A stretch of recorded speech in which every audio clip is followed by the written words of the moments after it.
ವ್ಯಾವಸಾಯಿಕಂ ಜಿಂದಾಬಾದ್, ವ್ಯಾವಸಾಯಿಕಂ ಜಿಂದಾಬಾದ್, ವ್ಯಾವಸಾಯಿಕಂ ಜಿಂದಾಬಾದ್.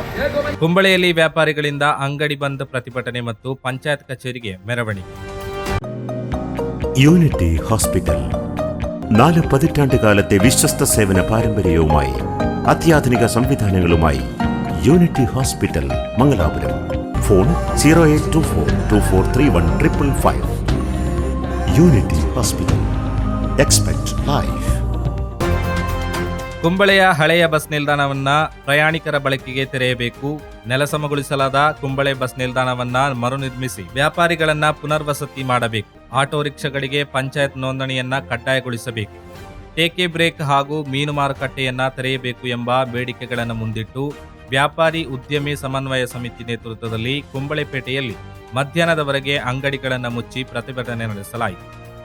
ಅಂಗಡಿ ಬಂದ್ ಜೊತೆಗೆ ಖಾಸಗಿ ಬಸ್ಗಳ ಮುಷ್ಕರವು ನಡೆದಿದ್ದರಿಂದ ಕುಂಬಳೆಪೇಟೆ ಸಂಪೂರ್ಣ ಬಂದ್ ವಾತಾವರಣ ನಿರ್ಮಾಣವಾಗಿತ್ತು. ವ್ಯಾಪಾರಿಗಳು ಕುಂಬಳೆ ಪಂಚಾಯತ್ ಕಚೇರಿಗೆ ನಡೆಸಿದ ಪ್ರತಿಭಟನಾ ಮೆರವಣಿಗೆಯನ್ನ ವ್ಯಾಪಾರಿ ಉದ್ಯಮಿ ಸಮನ್ವಯ ಸಮಿತಿಯ ರಾಜ್ಯ ಉಪಾಧ್ಯಕ್ಷ ಕೆ ಅಹಮದ್ ಶರೀಫ್ ಉದ್ಘಾಟಿಸಿದರು. ರಾಜೇಶ್ ಮನಯತ್ ಅಧ್ಯಕ್ಷತೆ ವಹಿಸಿದ್ದರು.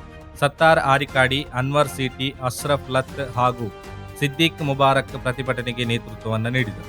ಈ ಪ್ರತಿಭಟನೆಯಲ್ಲಿ ಹೋಟೆಲ್ ಮತ್ತು restaurant association, tailors association, gold and silver Merchant association ಹಾಗೂ ಬಾರ್ಬರ್ಸ್ ಅಸೋಸಿಯೇಷನ್ ಕೂಡ ಭಾಗವಹಿಸಿ ಅಂಗಡಿ ಬಂದಿಗೆ ಬೆಂಬಲವನ್ನು ಸೂಚಿಸಿದೆ.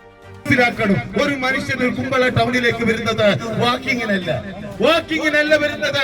ആ സൗകര്യമായ ഇവിടെ കച്ചവടത്തിൽ നിന്ന് വന്ന് ഇവിടുത്തെ ഓഫീസുകളിലേക്ക് വന്ന് സൗകര്യപ്രദമായി അവരുടെ വാഹനം പാർക്ക് ചെയ്ത് ബസ്സിൽ വന്ന് സൗകര്യപ്രദമായ സ്ഥലത്തിറങ്ങി ഇവിടുത്തെ ഓഫീസുകള്, ഇവിടുത്തെ കച്ചവട സ്ഥാപനങ്ങളിലൊക്കെ വന്ന് അവിടെ കാര്യം ചെയ്യണം. ഇത് കുമ്പളയിലേക്ക് എത്തുന്നത് എന്തുകൊണ്ടാണത് കഴിയുന്നില്ല? ആ കാരണം കണ്ടെത്തേണ്ടതുണ്ട്. ജനപ്രതിനിധികളായി ഇരിക്കുന്നവരോട് ഞങ്ങൾക്ക് പറയാനുള്ളത്, ഇതിന്റെ ഉദ്യോഗസ്ഥന്മാരോട് പറയാനുള്ളത്, ഒരു ടൗണിനെ വികൃതമാക്കി ജനങ്ങളെ ബുദ്ധിമുട്ടിലാക്കുന്ന ഈ സമീപനവുമായിട്ടാണ് മുന്നോട്ട് പോകുന്നതെങ്കിൽ അതിശക്തമായ പ്രതിഷേധം വരും ദിവസങ്ങളിൽ നിങ്ങൾ നേരിടേണ്ടി വരുമെന്നുള്ള മുന്നറിയിപ്പാണ് നൽകാൻ പോകുന്നത്.